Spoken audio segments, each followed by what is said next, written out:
German policy in the Second World War towards Poland and the Slavs in general was imperial. There was to be the herrenvolk, the master race, and the Untermensch, the slaves. The native elites were to be eliminated. Poland was to be decapitated, its intelligentsia destroyed, leaving behind a servile population. Join me, Jan Darasz, for How We Got Here. This is the former Mauthausen-Gusen concentration camp complex in Austria. It is one of the many sites where the Nazi Germans indiscriminately murdered thousands of innocents. But to Poles in particular, this is a very grim place.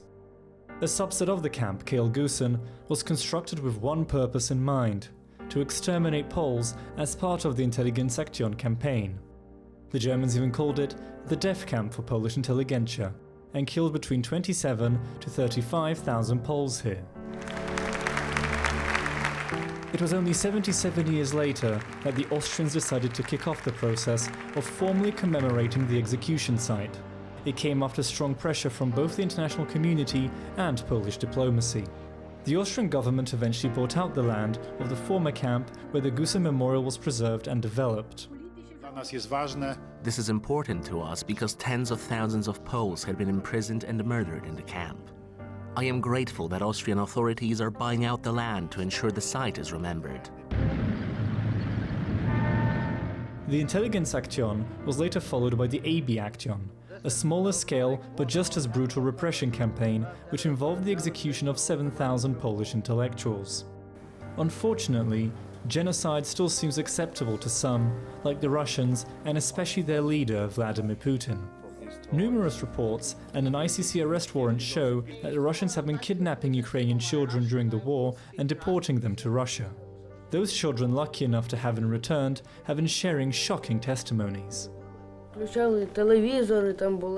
turned on the TV, there was Russian propaganda. They said that Russia is good, but I didn't believe it. I thought Ukraine is better. They said that Ukraine no longer exists. In this case, Polish diplomacy has also been at the forefront, with the Polish foreign minister offering scathing words to the Russians in the UN. When will you return the remaining thousands of stolen Ukrainian children back to Ukraine? Do you know that stealing another country's children is tantamount to genocide? The genocide of Poles at Gusen is often called the German cutting, a reference to the 1940 cutting massacre carried out by the Soviet NKVD on tens of thousands of Polish officer POWs. In retaliation for Poland removing Soviet war memorials in its territory, Russia even sent bulldozers to the cutting memorial, a clear sign of how Moscow sees its own crimes.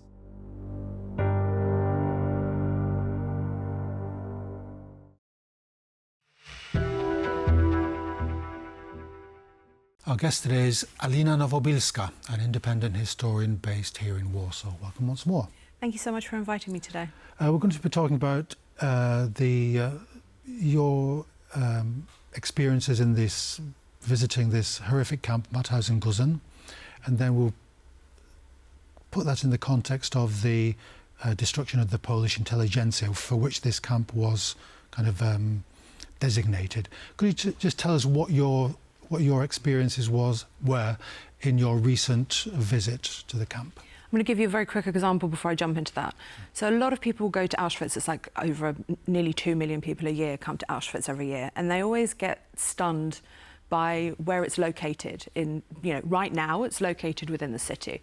It's got houses around it in Birkenau, for example, and they get really shocked to see that kind of build-up within such a horrific place. Now, if you go to Mauthausen itself is on a hill surrounded by countryside. There's a couple of houses here and there, and if you turn your back to it, you see the Alps. It is such a beautiful view, and if you could just for one moment think you're not there, you can appreciate where you're standing. Gusen is a whole different story. That is a whole different kettle of fish. Now, I went to Gusen and I drove into the village, or the little town, or whatever you want to call it, and I was shocked to where the visitors' welcome centre is. It's in the middle of a housing estate. There is a crematorium, the remnants of the crematorium is left, And people live with their living rooms, their bedrooms, overlooking this crematorium. I was shocked, horrified, and thought back to myself, and people criticise Auschwitz for where they are. The Austrians literally built a town on top of one of the most horrific sites, especially for the Poles. And I was shocked, and I couldn't understand why. When we arrived there, we were on Polish plates, of course, and I had dirty looks of why are you even here? There was nobody there in the welcome centre. It was empty. It was slightly difficult to find. We didn't even know there was a parking lot there. And it was, I can't get out the words of how it was horrifying, absolutely horrifying. And they've kept also, which is really interesting, actually it's not, it's disgusting more than interesting, the gatehouse, the entrance into Gusen, is now a residential home. What does this say, what did it say to you about the current Austrian version of their experiences during the war? They're trying to erase it, is the bottom line. Get rid of it. This doesn't exist, this never existed. Because the Austrians, by the way, this is not what I believe, but the Austrians believe they were the first victims of the Nazi regime. After the Anschluss and all that stuff. Exactly, because they were the first ones that were invaded and they were forced into doing everything that they did, which, of course, between ourselves, we know that's complete and utter rubbish. They are the ones who also were guards in Auschwitz, in other concentration camps. Even the locals participated on all of this. And also it was really difficult to escape these kinds of places that were not. So in Poland, former Poland, it would have been easier to escape. You had the help of the local population. In places like Germany and Austria, forget it, because the local population would give you up and they would never help you. So it was a much more difficult place to escape from. Is that why Mauthausen was located in Austria? No, so what's Mauthausen... the background to it? Long story cut short, the concentration camp system begins in 1933. I'm going to be really fast. It begins in 1933 and the stages change. So in 33, it's to do with political prisoners that oppose Hitler. Then it changes in 34, 36 to 36, where it becomes a place of forced labour. Then it changes again in 38, because that's when Mauthausen is built, to accommodate foreign prisoners, and on the plus side where it's located, for forced labour. And then it changes the function again in 39, where it starts accepting Poles because of the invasion of Poland. So you have this change of the concentration camp system as it evolves to what we see today. And what's the throughput, if I can use that word, of human beings into this camp? Or into this camp system, I suppose. So, centred on Mauthausen. So Mauthausen-Gusen itself was predominantly Poles. There was 34,000 Poles that were taken into Mauthausen-Gusen. And they didn't necessarily all just arrive from various different prisons. A lot of them arrived from Auschwitz, specifically in 43 and 44. That is because the concentration camp system got very annoyed with how many Poles were escaping from Auschwitz. So it was a punishment. This place was terrifying. The forced labour was beyond comprehensible. Yes, we've heard the quarry in the quarry is probably one of the most horrific things I've ever experienced, and I've been to a lot of concentration camps and I've worked at a lot of concentration camps, but those stairs at Mauthausen, of which Gusen had their own, I've seen the photographs. They're not as steep, but they're sort of similar to the ones where you'd have to carry rocks all the way up those stairs. And if you took a light rock, of course, you'd be beaten.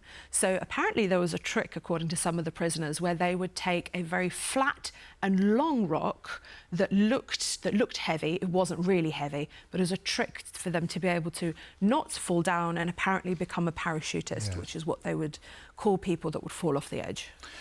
You mentioned that there were many Poles in this Gusen camp, and it was a camp that was dedicated to the eradication of the Polish intelligentsia. So before we go into that, just to, I suppose, enlighten our Western viewers, what is, or who is, part of the intelligentsia? What is that? How is that concept formed, in your opinion? I actually did a talk about this last year, where in the whole place I basically said, OK, if you are a historian, because it was a lot of historians there, so it's a very good example. If you're a historian, if you're a journalist, a professor, a doctor, basically something or a profession that is influential, then please stand up. and the people did stand up, and I basically said, well, you're all dead because you're part of the intelligentsia, and you would be the ones that would be sent to concentration camps, forced labour, and more or less exterminated, which is something we don't really talk about. And they were kind of worked to death, weren't they? It's more, so when we talk about this, you have two forms: direct extermination and indirect. So direct is you go straight into the gas chamber. There's no registration, there's no labour, there's no nothing. You are just a being gone and exterminated. Then you have indirect extermination, and this is what this place was. It was indirect extermination, where they would exterminate you through forced labour, through disease, through terror, all those sorts of things. So it wasn't something very straightforward. They were given between 4 weeks to 3 months to survive, similar in Auschwitz as well. But in Gusen, that is where the prisoners were most terrified to end up, because even in Auschwitz, they knew what Gusen was. Yes. So the thinking classes, the professors, the historians, the non-manual workers, they were designated to in this Gusen camp, and it was a part. Could you outline us the concerted policy that the Germans had to exterminate or decapitate Poland by exterminating its intelligentsia, its thinking folk? Right, so just a tiny jump backwards. So when Poland was split between Russia, the Soviets and Germany, parts of Poland were incorporated into the Third Reich. And then parts of Poland were made into the general government, which had its own sort of government. It was under occupation. It was Poland under occupation. Yes. So Intelligenzaktion is what began in those parts incorporated into the Reich. And that began more or less the first day of the invasion. We see this in places like Bydgoszcz, for example, where people are being massacred on Bloody Sunday. That's one. People who are being sent to concentration camps left, right and centre. And I think off the top of my head, the first people that were sent were in December of 1939. I think they were sent to Dachau, if my memory serves me right. I'd have to double check exactly where. But from 39, people are already in those areas being sent to concentration camps. Then, once those people were eradicated, then they start with the general government, and that starts in the spring of 1940. But oddly enough, at the same time that happens, something's happening in Soviet Russia, which is cutting. So you kind of see the similarity between what the Soviets doing and what the Germans are doing, are both trying to eradicate Polish intelligentsia. Yes, get them all together and wipe them out either slowly or quickly, depending on which regime it is. So how does this reflect on German policy? Is it the continuation regarding the Slavs and the Poles especially of an old German policy to keep the Slavs as a slave population, or how does the thinking affect the policy? Well, that's it. Slavs are slaves at the end of the day. That's what we're known for, Slavic slaves, and that's all we're useful for.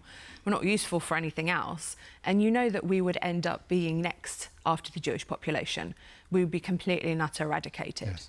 So this is something that's continuating on. The Germans always believed they're superior, as did the Soviets. They both believe that they're superior to Poles, to Lithuanians, to Latvians, Ukrainians and Belarusians. We're at the bottom of the pile, especially when it comes to the Russians.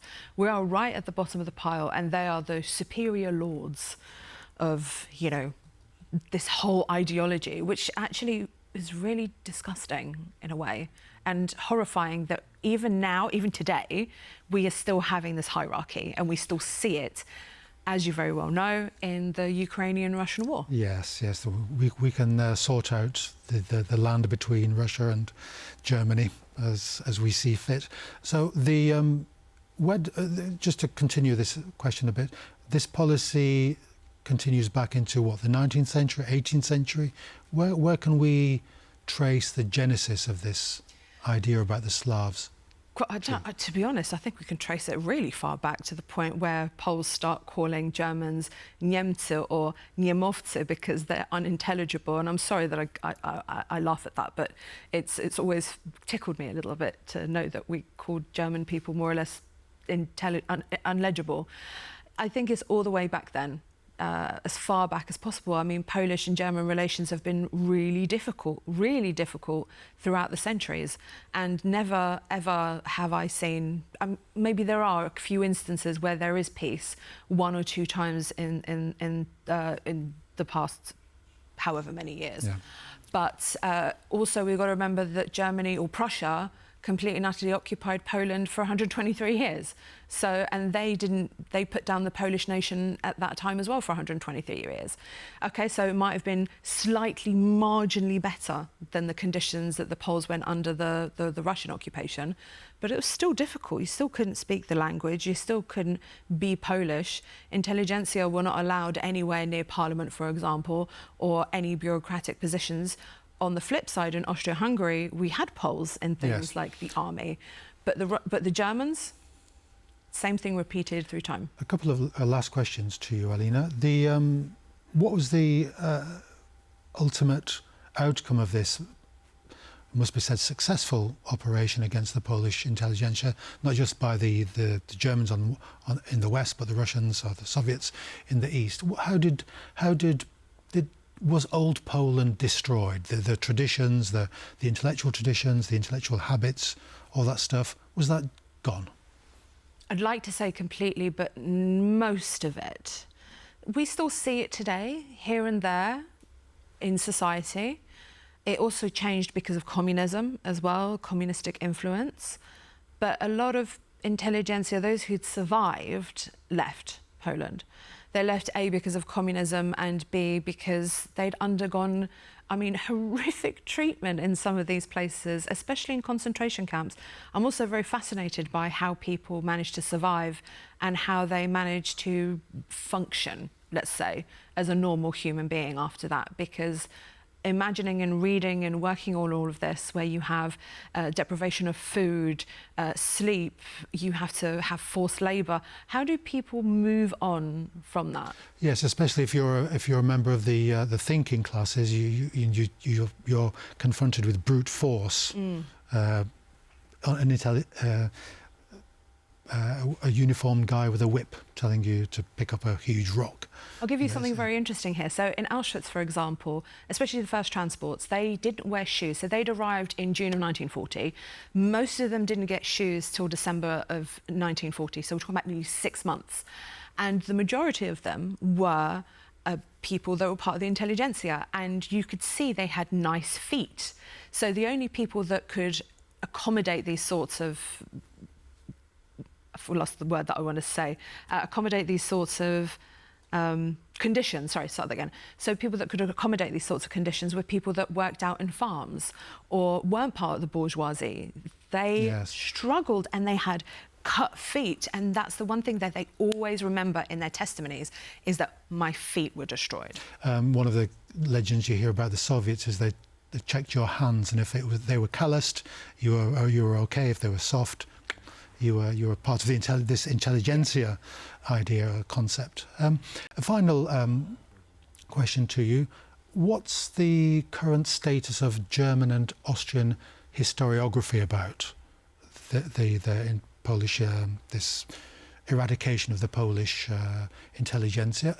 You mentioned at the beginning that it was kind of an amnesia, especially when you mentioned your trip to Mauthausen-Gusen. Could you give us an outline of what the current state of historiography is? I'll give you a good example. I was running my podcast, and the amount of Germans that would contact me and say, wow, didn't know about this, didn't know about the Warsaw Uprising, didn't know about Poles ended up in concentration camps. It doesn't exist. They do not teach this in schools. They teach the Holocaust, and that's it. They don't even teach about Roma and Sinti, for example, or what they did with Soviet prisoners of war, because millions of Soviet prisoners of war also died. Yes. You know, and I'm not. This is not a competition about who suffered the most, but all of these people have been forgotten, and the only people that are being taught about is what happened to the Jewish nation. And the Germans and the Austrians either are wiping it out or just ignoring that it ever existed. Yes, a trip to Mauthausen would tell you that. Alina, thank you very much for coming onto the programme. Thank you so much. So that's all we have time for today. Do join us next time for How We Got Here.